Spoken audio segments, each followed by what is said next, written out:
We had only in this last year a sell-on clause with Richard Keogh.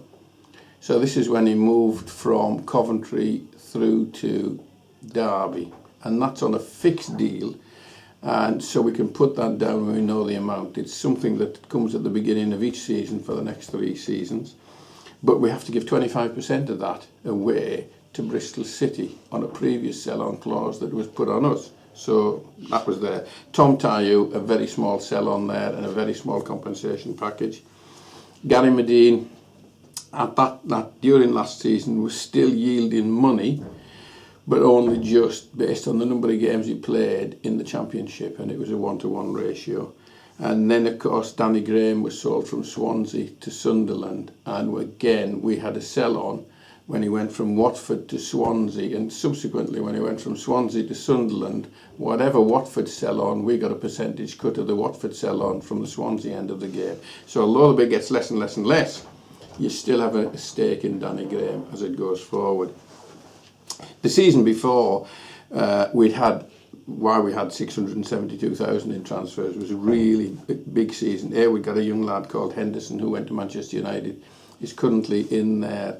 He's just been given a scholarship by Manchester United, and he's now one of their apprentices. And so when that happened, we got a sell-on clause there. Richard Keogh, of course, his full transfer was there when he moved the season before because he'd gone to Coventry. So we got some money off that. The Gary Medine money came in the season before, and of course there's some Danny Graham money the season before because of him going to Watford. So it was just timing more than anything else. The season before there was bits of stuff that we'd done before that, and this last season it was fairly poor, nearly all through sell-ons, and we were picking up bits and pieces at the end of the day.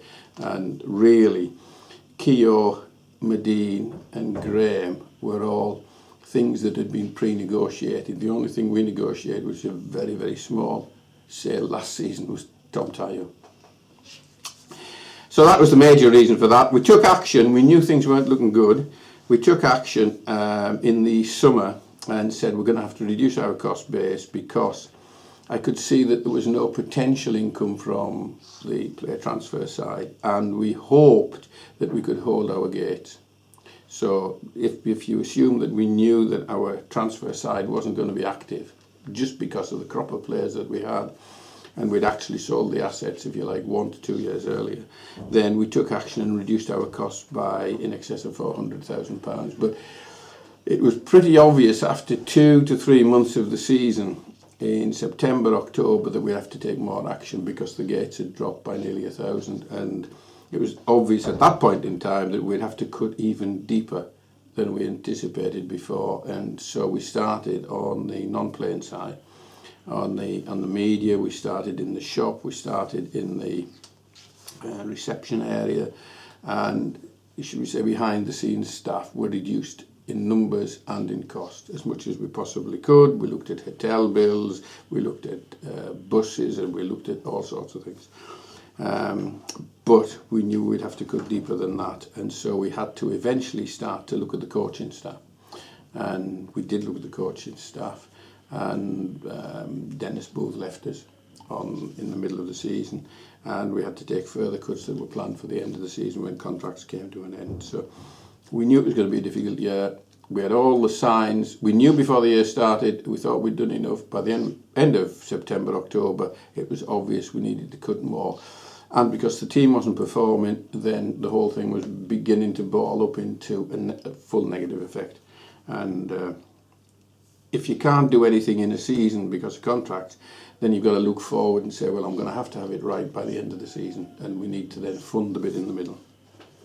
In direct wages, for example, we targeted a 10% reduction, and in fact from 11-12 to 12-13 we had a 13% reduction. Now some of that came through the fact that we were paying less bonuses because we weren't in the top half. We only pay bonus in the top half. That's the way the players wanted, and we're quite comfortable with that. And we'd got some players who were on bigger money that had moved away. So, for example, not at the end of last season, but the season before, Lubo Mikalik and one or two of the other players who were on bigger salaries had actually moved away. So we had about a 13% reduction in player costs, and we continue to look at the playing costs and bring in players that we think more reflect the playing costs that we're going to have on gates of 4 to 4,250. I think this season we've set gates at about 4,400 overall.